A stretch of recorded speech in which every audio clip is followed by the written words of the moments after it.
میں نئی اصطلاح تم نے گاڑ لی ہے کہ جب قرآن کافی ہے، حدیث کافی ہے، سنت کافی ہے تو فقہ کی کیا ضرورت ہے۔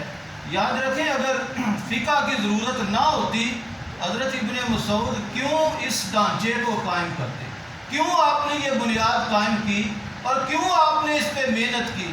حضرت ابن مسعود رضی اللہ تعالی عنہ فقہ کے بانی ہیں، اور آغاز اس طرح ہوا کہ آپ سے ایک مسئلہ پوچھا گیا حضرت ابن مسعود سے۔ وہ مسئلہ یہ تھا، کسی نے کہا کہ حضور ایک عورت ہے، اس کی شادی ہوئی ہے لیکن اب مہر اس کا تعین نہیں کیا گیا، اب شادی کی پہلی رات آنے سے پہلے ہی اس کے خاوند کا وصال ہو گیا ہے، اب یہ بتائیں کہ اس عورت کو حق مہر کتنا دیا جائے۔ اب یہ مسئلہ وہ تھا جس میں قرآن میں تو صراحتاً وضاحت نہیں تھی، احادیث میں بھی صراحتاً وضاحت تو امام ابن مسعود کی نظر میں نہیں آئی تھی۔ حضرت ابن مسعود نے اس پہ غور کرنا شروع کر دیا، فکر کرنا شروع کر دی، پورا ایک مہینہ آپ غور و خوض کرتے رہے، اور اسی غور و فکر کا نام فقہ ہے، اسی غور و خوض کا نام اجتہاد ہے، اسی غور و خوض کو کوشش و کاوش کہتے ہیں۔ اب ایک مہینہ آپ محنت کرتے رہے، سوچتے رہے، پڑھتے رہے، بالآخر ایک مہینے کے بعد صحابہ کے مجمع میں آپ نے یہ حل بتایا، فرمایا کہ اس عورت کو جس کا حق مہر تعین نہیں کیا گیا اور اس کا خاوند اس کے ساتھ وقت گزارنے سے پہلے فوت ہو گیا، میرا اجتہاد، میری بصیرت یہ کہتی ہے کہ اس کا حق مہر اس کے لیول کی، اس کے جو خاندان کی عورتیں ہیں اس کے مطابق اسے بھی حق مہر دیا جائے۔ اس کو شرع یا فقہ میں کہتے ہیں مہر مثل، یعنی اس عورت کی برابری کا جو حق مہر دوسری عورتوں نے لیا ہے اتنا ہی حق مہر اس عورت کو دے دیا جائے۔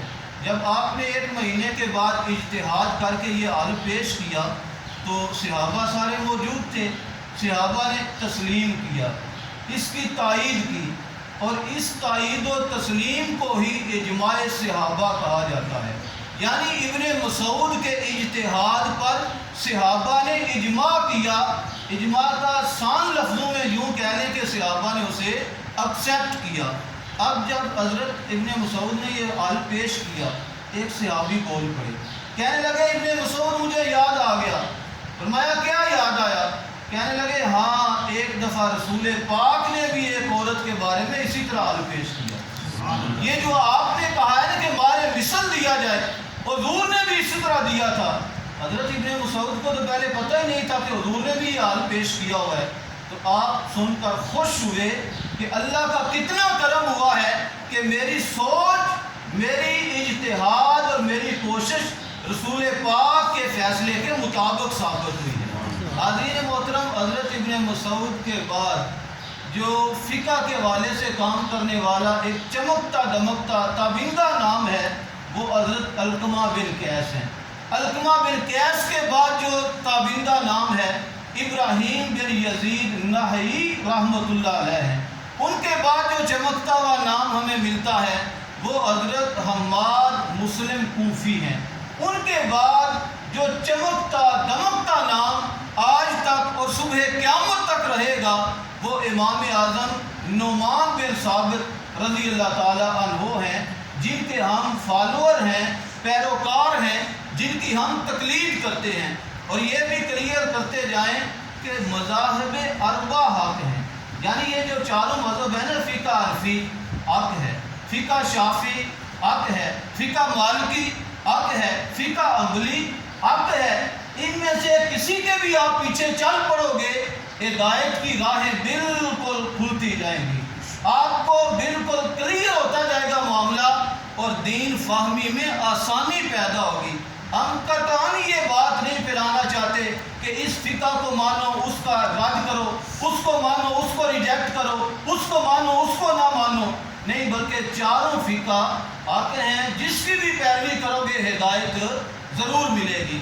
اب اگر ذہن میں یہ تصور آئے کہ فقہ یا ان کی پیروی کرنے کا کہاں سے حکم ثابت ہے، میرے بھائیوں میں جلدی اپنے وقت میں کافی گفتگو آپ تک پہنچانا چاہ رہا ہوں کہ قرآن پاک کی آیت ہے فَاسْأَلُوا أَهْلَ الذِّكْرِ إِن كُنتُمْ لَا تَعْلَمُونَ، اگر تم نہیں جانتے اہل ذکر سے پوچھ لیا کرو، اہل ذکر سے پوچھا کرو، سوال کیا کرو، جھجک میں نہ رہا کرو کہ پتہ نہیں پوچھوں گا تو کیا ہوگا، شرمندگی ہوگی، یا مجھے لوگ کم علم کہیں گے، یا میرے اوپر انگشت تنقید اٹھائیں گے۔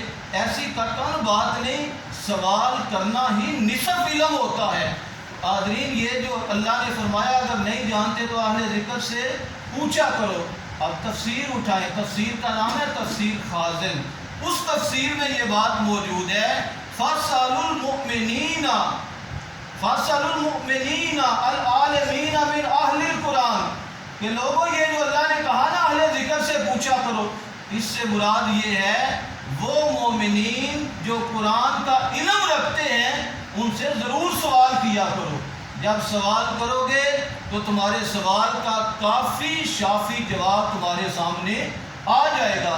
پتہ یہ چلا کہ پوچھنا اور کسی سے حاصل کرنا، کسی کی بات کو ماننا، کسی کی بات پہ عمل کرنا، اسی کا نام تقلید ہے۔ اور اللہ اہل ذکر کی، اہل قرآن کی اور قرآن جاننے والے مومنین کی تقلید کا حکم رب ذوالجلال واضح فرما رہا ہے۔ حاضرین، ایک دور تو وہ تھا نا صحابہ کا، صحابہ کو تقلید کی ضرورت نہیں تھی۔ یہ بھی سوال ہوتا ہے کہ اگر تقلید اتنی ضرورت ہے تو صحابہ ہی کر لیتے، تابعین ہی کر لیتے۔ بھائی صحابہ کے سامنے حضور کی ذات موجود تھی، جو بھی مسئلہ درپیش ہوتا، جو بھی الجھن ہوتی، اس کی سلجھن کے لیے وہ رسول پاک سے جا کے 10 بستہ سوال کر لیتے تھے، لائق گفتگو ہو جاتی تھی۔ صحابہ کو تو ضرورت نہیں۔ صحابہ کے بعد تابعین کا دور آیا، تابعین کو مسائل کے حل کے لیے صحابہ کے دروازے پہ جانا پڑتا تھا، صحابہ مسئلہ حل کر دیتے۔ اب جوں دور آگے گزرا، وقت گزرتا گیا، ایسا دور آ گیا کہ لوگوں کو دین سمجھنا مشکل ہو گیا، مسائل جاننا مشکل ہو گیا۔ صحابہ تو موجود نہیں، تابعین تو اب موجود نہیں، اتھینٹک کوئی ایسی پرسنالٹی نظر نہیں آتی، کن سے پوچھا جائے؟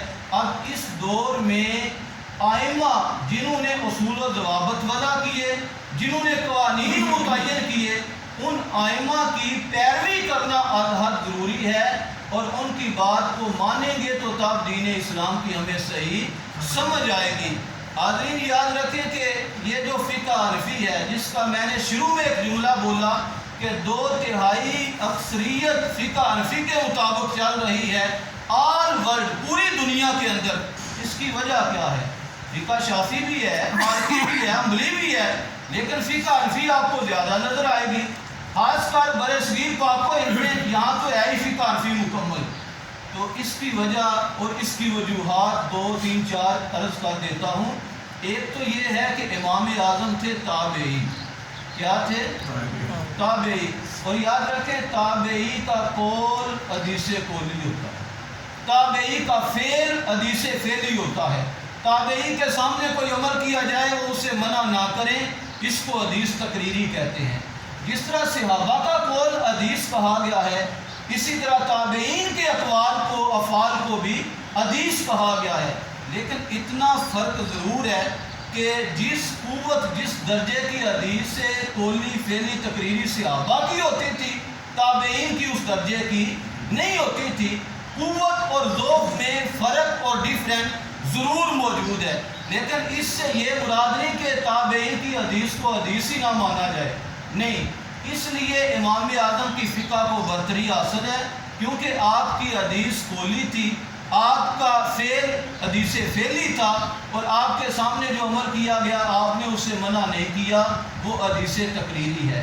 تو اس درجے کی وجہ سے آپ کی فقہ کو برتری حاصل ہے۔ اور دوسری بات یہ ہے کہ امام اعظم تو تقویٰ کے اعلیٰ مقام پہ تھے، علم کے اعلیٰ مقام پہ فائز تھے۔ آپ کا قول، آپ کا فعل، یہ حجت ہی حجت ہے۔ اور ایک وجہ یہ بھی ہے کہ امام اعظم کے جو والد گرامی تھے ان کا نام تھا ثابت، آپ کا نام نعمان ہے، آپ کے والد گرامی کا نام ثابت ہے، اور آپ کے دادا جان کا نام بھی پھر نعمان ہے، یعنی حضرت نعمان بن ثابت بن نعمان۔ حضرت امام اعظم کا نام اپنے دادا جان کے نام پہ ہے۔ حضرت امام اعظم کے والد گرامی حضرت ثابت بن نعمان حضرت علی کی بارگاہ میں حاضر ہوئے تھے، حضرت علی شیر خدا نے ان کے لیے دعا کی تھی کہ جاؤ میں تمہارے لیے بھی اور تمہاری اولاد کے لیے بھی برکت کی دعا کرتا ہوں. تو دعائے حیدر کرار کی وجہ سے آج فقہ حنفی کی برتری ہمیں چار دانگے عالم میں نظر آ رہی ہے. اور ایک یہ بھی فوقیت کی وجہ سامنے آتی ہے، میرے آقا کی حدیث مبارک بھی ہے. حضور فرماتے ہیں لو کان العلم معلقا عند ثریا لتناولہ من ابناء فارس. اگر علم آسمان پہ لٹکا ہو تو فارس کے لوگ اس تک وہاں بھی پہنچ جائیں گے. تو اس سے مراد بھی حضرت امام اعظم ابو حنیفہ علیہ رحمہ ہے. حاضرین یہ تو فقہ حنفی کی برتری کی وجوہات تھی. اب آئیے عقلی طور پہ جو بات سمجھ آنے والی ہے وہ ایک یا دو کر کے میں بات کو سمیٹ دیتا ہوں. ایک امام گزرے ہیں امام طحاوی. میری باتوں کی سمجھ آ رہی ہے آپ کو؟ روٹین سے تھوڑی سی میں نے اپنی سپیڈ تیز کی ہوئی ہے تاکہ وقت جو ہے وہ مجھے اجازت دے دے. امام گزرے ہیں امام طحاوی، بہت بڑے امام ہیں. انہوں نے حدیث کا بڑا کام کیا ہے، بڑی کتابیں لکھی ہیں، حدیث پڑھائی ہے. امام طحاوی علیہ رحمہ کی ولادت کس طرح ہوئی یہ آگے چل کے عرض کرتا ہوں. امام طحاوی تھے شافعی المذہب، شافعی، امام شافعی کے پیروکار. پڑھتے رہے پڑھاتے رہے، پڑھتے رہے پڑھاتے رہے. ایک زندگی میں موڑ ایسا آیا کہ وہاں آپ نے شافعی مذہب کو چھوڑ کر حنفی مذہب اختیار کر لیا. اس کی وجہ کیا؟ بڑی توجہ سے سننے والی بات ہے. امام شافعی نے کتابوں میں پڑھا کہ اگر عورت فوت ہو جائے، اس کے پیٹ میں بچہ ہو، شافعی مذہب کہتا ہے کہ اب اس بچے کو نکالا نہ جائے، عورت کے ساتھ ہی اسے قبر میں دفن کر دیا جائے. حنفی مذہب یہ کہتا ہے کہ عورت تو مر گئی ہے، اب بچے کا کیا قصور ہے؟ ایک جان تو جا رہی ہے، چلی گئی ہے، اب پیٹ چاک کیا جائے اور اس زندہ بچے کو نکال لیا جائے. فرق سمجھ آ گیا آپ کو؟ شافعی مذہب کہتا ہے کہ عورت مر جائے، پیٹ میں بچہ ہو، ہاں بچہ زندہ ہو، اسے اب نہیں نکالنا، اسے بھی اسی طرح عورت کو دفن کر دیا جائے. اب عورت کو دفن کریں گے، بچہ پیٹ میں ہوگا، وہ بھی قبر میں مر جائے گا.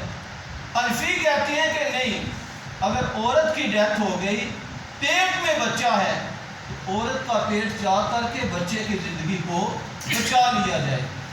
اب یہ جو امام طحاوی تھے، ان کی پیدائش ہوئی تھی اسی طرح کہ یہ ماں کے پیٹ میں تھے، ماں کی ڈیتھ ہو گئی، ماں کے پیٹ کو چاک کر کے نکال لیا گیا.